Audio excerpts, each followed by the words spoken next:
This week on Money Monday, tackling student debt. It's become a financial burden for millions of Americans, impacting everything from career choices to home ownership.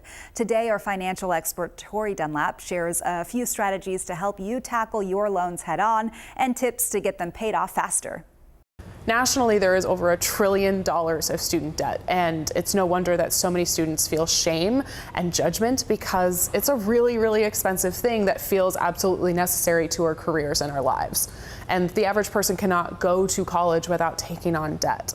When we're talking about paying off our student loans, the first thing is you need to understand how the loan actually works. I know from so much research that the average person goes into debt because they don't understand how that loan operates, the terms, the interest rate. So the first thing is to get into the nitty-gritty, actually understand what loan type you have, what the repayment schedule is, and how that works.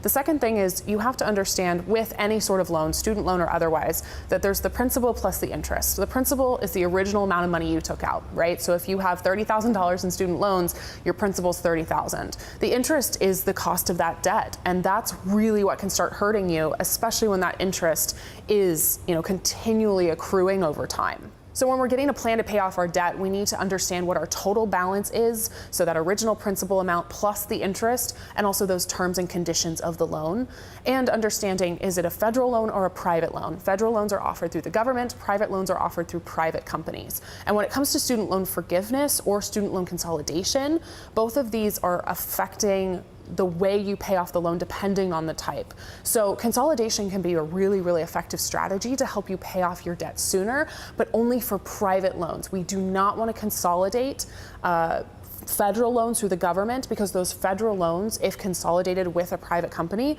will no longer be eligible for any government student loan forgiveness. So consolidation can be a really great thing, especially if your interest rate is high, but only for those private loans.